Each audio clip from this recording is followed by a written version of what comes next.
it's quickly transitioning into an authoritarian society. Just the Supreme Court just knocked down today, I think it was this morning, the vote against redistricting.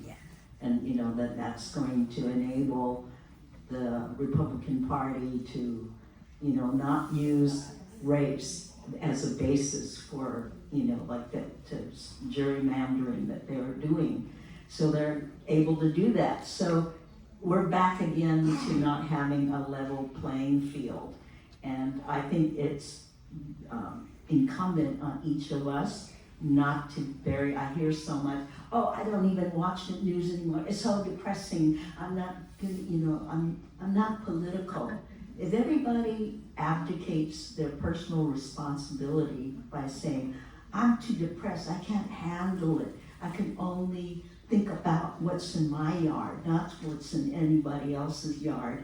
And we have a society of people that are, you know, apathetic, their only interest, and eventually it'll come back to haunt you if you don't do something about it. And it's gonna, your kid is gonna be drafted. It's, you know, how many of you have kids that are like now teenagers, and this war, we are just told today, is going to go on for some time. So it's a small price to pay for Iran not to have nukes.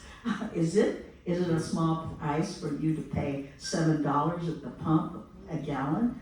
You know, I don't think it's, you know, the price I want to pay. I never asked for this war, and I think the majority of Americans never asked for this war. So why are they fighting on our backs with our tax dollars? So this is the kind of thing, I think anger and rage is, you know, if it's not, you know, misfiring and being, you know, like not channeled in the right way, it can be destructive. But if it's channeled properly and strategically, like in propositions, you can get, I go to quite a few demonstrations. I'm remarking, you know, from the XL pipeline to, you know, from back in the day with Leonard Peltier, and the Vietnam War, and I'm noticing a lot of older people my age at these things, and not that many younger people. I say, are they all in school? What's happening?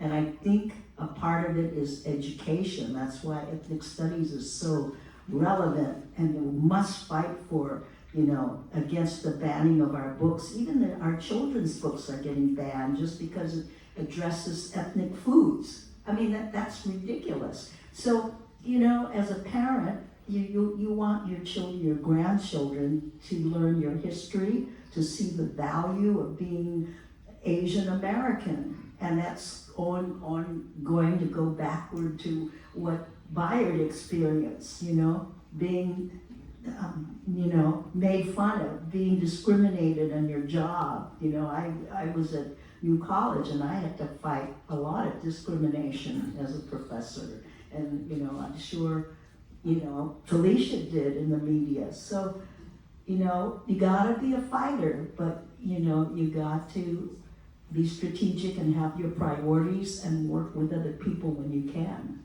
I mean, what else can I say? Yeah, yes, Darby.